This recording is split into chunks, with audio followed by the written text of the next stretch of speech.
హిందూపురంలో Balakrishna hat trick విజయం సాధించారు. 31,602 మెజారిటీతో బాలకృష్ణ గెలుపొందారు. హిందూపురంలో ఆయన అభిమానులు సంబరాలు జరుపుకుంటూ ఉన్నారు. బాలయ్య టీడీపీకి స్టార్ క్యాంపెయినర్గా ఉన్నారు. విభిన్న శైలితో ఆయన తీరు ఉంటుంది. ఈసారి కూడా ఆయన హిందూపురం నుంచి పోటీ చేశారు. హిందూపురంలో గెలుపొందారు. ప్రస్తుతం ఆయన అభిమానులు హిందూపురంలో పోటీ చేసి గెలిచినటువంటి బాలకృష్ణ అభిమానులు సంబరాలు జరుపుకుంటూ ఉన్నారు. ఆ దృశ్యాలను మనం స్క్రీన్ మీద చూడవచ్చు.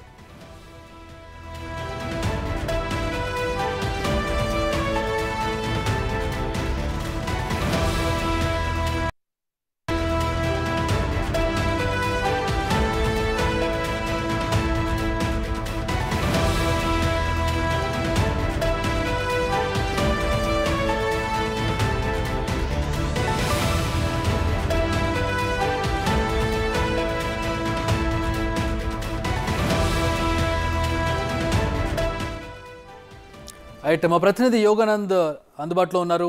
ప్రస్తుతం హిందూపూర్ విజయానికి సంబంధించి ఓవరాల్గా ఉమ్మడి అనంతపూర్లో ఏ విధంగా పరిస్థితి ఉంది, అన్ని నియోజకవర్గాల్లో ఎట్లాంటి పరిస్థితి కనపడుతుంది, మా ప్రతినిధి యోగానంద్ అనేది తెలుసుకుందాం. యోగానంద్, బాలకృష్ణ మూడోసారి గెలిచినట్టుగా కనపడుతోంది.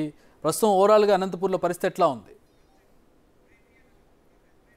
మరొకసారి ఫోన్ లైన్లోకి తీసుకుందాం. ఫోన్ లైన్ కట్ అయినట్టు కనపడుతుంది. అనంతపురంలో మొత్తం 14 నియోజకవర్గాలు ఉన్నాయి. 14 నియోజకవర్గాల్లో కూడా ముందు నుంచి కూడా అనంతపురంలో మంచి పట్టు ఉంది టీడీపీకి. మొన్న జరిగినటువంటి ఎలక్షన్స్లో అక్కడ అనంతపూర్లో వెనుకబడింది టీడీపీ, కానీ ఈసారి ఆ పరిస్థితి కనపడడం లేదు.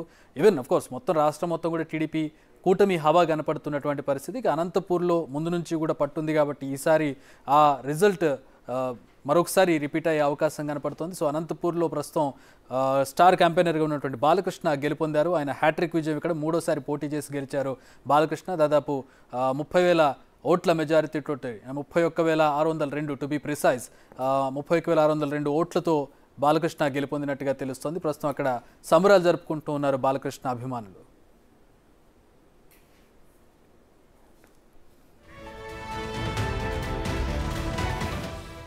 మా ప్రతినిధి యోగానంద్ జాయిన్ అవుతున్నారు. యోగానంద్, బాలకృష్ణ గెలుపుకు సంబంధించి ఓవరాల్గా అనంతపూర్లో టీడీపీ పర్ఫార్మెన్స్ సంబంధించి ఎట్లా ఉంది పరిస్థితి? ఏ నియోజకవర్గాల్లో ఎట్లా ఉంది ట్రెండ్?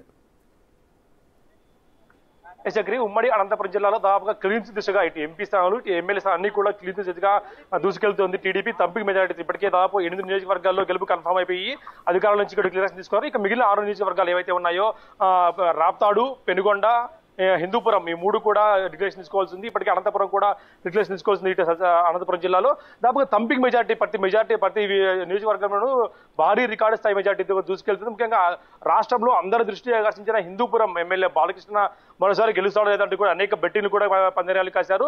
31,650 మెజార్టీతో దూసుకెళ్తున్నాడు. ప్రస్తుతం అయితే దాదాపు ఆయన గెలిపినట్టు కూడా స్పష్టంగా తెలుస్తోంది. 31,000 మెజార్టీతో హ్యాట్రిక్ కూడా ఆయనకు సాధించాలని చెప్పొచ్చు. దాదాపు జిల్లాలో అన్ని స్థానాల్లో కూడా టీడీపీ ఎంపీ అభ్యర్థుల్లో కానీ ఎమ్మెల్యే అభ్యర్థులు కూడా అన్ని చోట్ల కూడా ముఖ్యంగా రాప్తాడు, ధర్మవరం ఇలాంటి ప్రాంతాల్లో కూడా వెనకబడింది అనుకున్నాం టీడీపీ. కానీ పూర్తి స్థాయిలో రికార్డు స్థాయి మెజార్టీ రాప్తాడు అయితే 25,000, బీజేపీ అభ్యర్థి సత్యకుమార్ ధర్మవరం 5,000 మెజార్టీ కూడా విజయం సాధించాడు. కదిరిలో హోరాహోరీ ఫైట్ నడిచినప్పటికీ దాదాపు ఆయన కూడా 6,000 పైన మెజార్టీతో దూసుకెళ్లాడు. దాదాపు ఉమ్మడి అనంతపురం జిల్లాలో ఏ ఒక్క స్థానం కూడా వైసీపీ కనీసం దగ్గరలో కూడా పోటీ పరిస్థితి నెలకొంది. కేవలం ఒక్క మడక్సిర మాత్రమే ట్రైల్ నెలకొంది. కేవలం 650 ఓట్ల హోరాహోరీ పోటీ నడుస్తుంది. అది తప్పించి మిగిలిన 13 నియోజకవర్గాలు ఎంపీ 2 స్థానాల్లో కూడా భారీ రికార్డు విజయం సాధించింది. ఒకవేళ మనం హిందూపురం చూసుకుంటే బాలకృష్ణ భారీ స్థాయిలో కూడా దూసుకెళ్తున్నావు చక్రి. కరెక్ట్ యోగానంద్, అంటే కొన్ని నియోజకవర్గాల్లో కొంచెం టగ్ ఆఫ్ వార్ ఉంటుంది అనుకున్నాం. మీరు చెప్పినట్టు మడకశిర కావచ్చు, ధర్మవరం కావచ్చు, కదిరి ఒకటి, అలాగే సింగనమల, తాడిపత్రి, వీటిల్లో కొంచెం టఫ్ ఫైట్ ఉంటుందని అనుకున్నటువంటి పరిస్థితి. ఈవెన్ రాప్తాడ్లో కూడా కొంచెం టఫ్ అయ్యే అవకాశం కనపడినట్టుగా ఉంది. ఏంటి అక్కడ ఎట్లా ఉంది పరిస్థితి? ఎక్కడి నుంచి టర్న్ అయింది?